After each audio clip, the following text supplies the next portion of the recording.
Je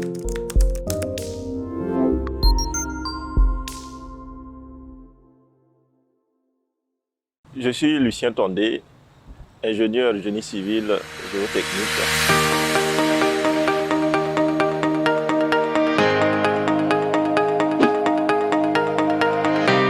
Le métier d'ingénieur génie civil, tout d'abord, se résume essentiellement à l'étude, la planification et à la coordination des différentes équipes pour l'exécution. Et ensuite, le métier d'ingénieur géotechnique est une spécialisation de l'ingénierie génie civil. En ce sens que l'ingénierie géotechnique est un métier de sécurité publique qui s'occupe essentiellement de l'étude des sols et de l'adaptation des ouvrages humains au sol. Elle s'exerce en 3 phases sur le terrain, c'est-à-dire des investigations sur le terrain, en laboratoire et au bureau pour la conception et l'étude des différents ouvrages. Et d'aucuns aussi la définiraient comme l'ingénierie qui est située entre les domaines de compétences de la géologie, de la mécanique des sols, de la mécanique des roches et de la mécanique des structures. La géotechnique, elle est évidemment plus importante, je ne dirais pas l'ingénierie la plus importante dans le domaine de l'ingénierie, mais elle occupe une grande place parce qu'elle touche à tout. En ce sens qu'on ne construit que sur le sol, que ce soit en mine, que ce soit en bâtiment, que ce soit en route. Donc, elle occupe une place centrale, sans le vouloir. Et c'est un métier humble, parce qu'on ne voit pas le géotechnicien. L'importance de la géotechnique, c'est de s'assurer de la qualité du sol et de l'adaptabilité de l'ouvrage au sol. En ce sens qu'il faut, pour l'ingénieur géotechnicien, arriver à maîtriser les risques d'effondrement. Les risques d'effondrement qui peuvent être de causes multiples, pas seulement dans le calcul des structures, mais dans le choix des matériaux de construction. L'ingénieur génie civil est un ingénieur polyvalent. Voilà, c'est un ingénieur polyvalent parce que ça touche tous les domaines d'exécution des ouvrages civils, que ce soit le bâtiment ou les travaux publics, et même l'étude environnementale. Tout ça, c'est englobé dans le génie civil et ça regroupe plusieurs spécialités.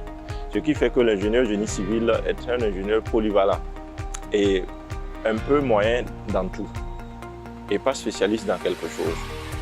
Il s'occupe notamment de la coordination, de la planification et de l'exécution, de la bonne exécution des ouvrages.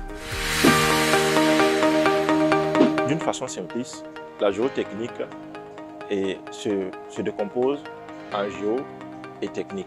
Le mot géo veut dire la terre et technique, ça signifie tout ce qui est comme technicité, ingénierie derrière. Donc, c'est l'ingénierie peut-être de la terre. Voilà, en termes terre à terre. L'ingénierie géotechnique apporte beaucoup d'informations au maître d'ouvrage et permet au maître d'ouvrage de maîtriser le risque sur son investissement dans la construction. Parce que l'ingénieur géotechnique est, dès le départ, dans la conception, dans l'étude et dans l'exécution, et même après l'exécution, pour s'assurer que les informations données par le labo sur le sol est vraie et qu'il n'y a pas de désordre sur les fondations et autres. Il est chargé de veiller à la qualité des différents matériaux et du sol. Oui, en termes de débouchés, il faut dire que c'est l'une des branches de l'ingénierie qui a le plus de débouchés. Disons que la première employabilité, le premier domaine qu'un géotechnicien peut s'exercer, c'est le domaine des routes, qui est essentiellement son domaine de prédilection. Ensuite, en étude de fondation pour les bâtiments, en mine on nous appelle des mécaniciens de roche, entre griffes en anglais, rock engineer. C'est-à-dire on étudie le risque d'effondrement et on essaie de la minimiser à 0%. En écoulement souterrain, en ressources, en environnement, on nous appelle des géo-environnementalistes. Et on regarde, on étudie l'effet que certains polluants chimiques utilisés par les industries ont peut-être sur la nappe souterraine. En gros, c'est maîtriser le risque de l'activité humaine sur le sol. Parce que le sol, c'est comme une carte mémoire. Une carte mémoire qui enregistre tout ce que l'être humain fait de toute sa vie pour les générations futures. En termes de modélisation des sols, on parle de l'éternelle mémoire du sol. Donc, et en plus, en forage, on nous appelle, on peut intervenir en tant qu'hydrogéologue. En tant qu'hydrogéologue, en maîtrisant peut-être les différents débits, calcul de débit et autres. Disons, tout domaine qui se repose ou qui a besoin de s'appuyer sur le sol, le géotechnicien est là. Le choix de devenir ingénieur a commencé dès le secondaire. Dès le secondaire, en observant certains ouvrages en cours d'exécution dans la ville de Ouagadougou, notamment les 3 échangeurs de l'Ouest, de l'Est et de Ouagadougou 2000 également. Et j'ai été impressionné par la taille des chantiers et je me suis posé la question comment peut-être arriver à travailler là. C'est là que je me suis rapproché des professionnels du métier et qui m'ont de prime abord, depuis la seconde, m'ont conseillé que c'est pour devenir ingénieur, il faut travailler beaucoup plus dans les matières scientifiques et chercher à la fin, à la sortie du secondaire avec le bac, une école d'ingénieur. C'est en cela qu'on s'est mis au travail et Dieu voulant, aujourd'hui, on y est. La licence, c'est un diplôme en termes techniques dans le domaine de l'ingénierie que l'on appelle le diplôme d'ingénieur de travaux. Elle s'obtient au bout de 3 ans d'études dans une formation professionnalisante, en ingénierie d'ailleurs.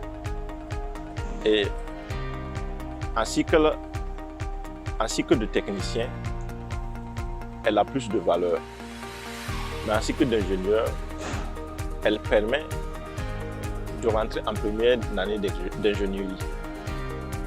C'est-à-dire d'entamer peut-être un bac plus 5 en ingénierie. Le master se scinde en deux classes, c'est-à-dire le master 1 que les gens appellent couramment le M1 et le master 2 qu'on appelle M2. Le master 1 en formation professionnalisante, en ingénierie d'ailleurs, c'est la crème de l'ingénierie.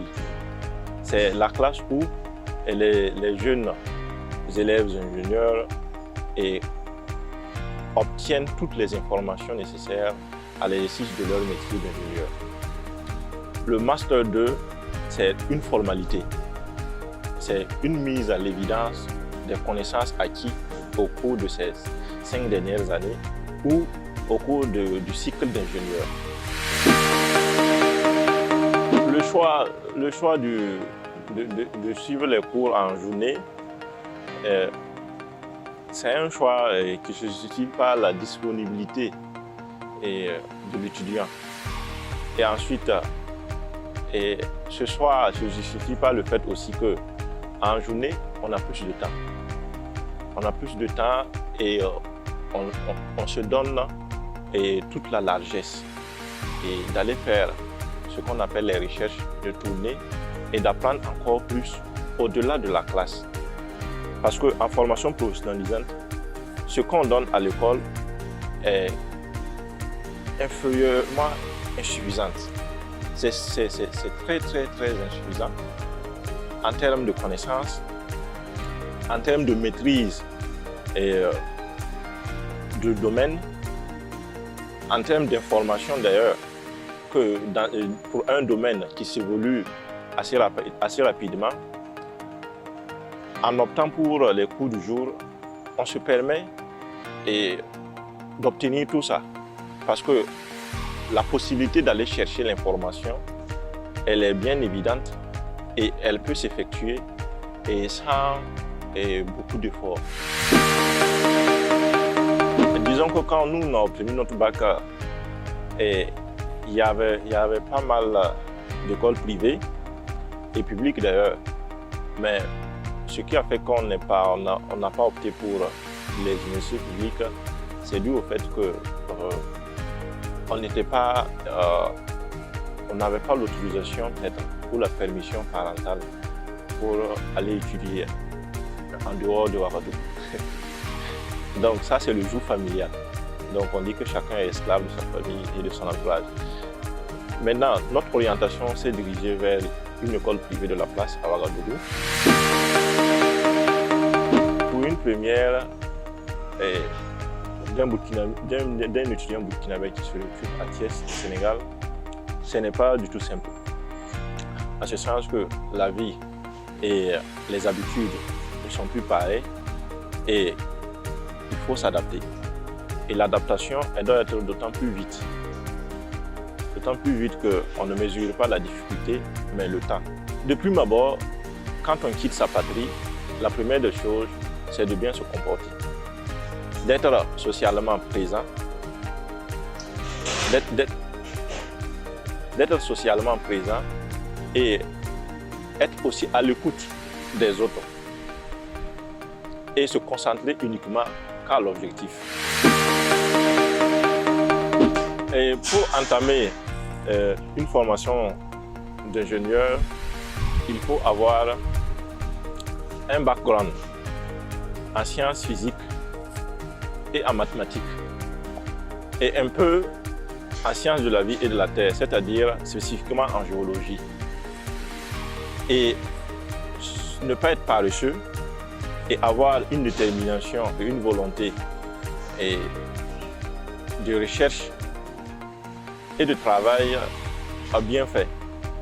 Entamer les études d'ingénieur n'a jamais été chose aisée. Et tout le monde, d'ailleurs, n'y arrive pas. Parce que le domaine a ses exigences et demande beaucoup de discipline. Et qui parle de réussite parle de discipline. Discipline dans le travail, discipline dans le comportement et discipline dans la vie sociale. Que ce soit dans la mère patrie qu'à l'extérieur, il faut savoir ce que l'on veut et travailler à ce que les gens puissent nous comprendre et nous accompagner dans ce sens-là. Pour terminer, j'aimerais traduire toute ma reconnaissance aux grands frères et les souhaiter bon vent et vous inviter d'ailleurs à consulter leur plateforme numérique. J'aimerais ajouter que être étudiant burkinabé dans un pays comme le nôtre, avoir l'occasion de faire d'aller à l'université ou dans le privé, ou même à l'extérieur, relève du luxe pour certains. Et ceux qui ont la chance doivent s'y mettre pour que l'investissement et la confiance de leurs parents soient productifs. Pas pour les parents eux-mêmes, pour l'étudiant d'abord et pour la société après. Et n'hésitez pas à travailler, à avoir de la détermination dans tout ce que vous faites et beaucoup de courage et bon vent aux grands frères.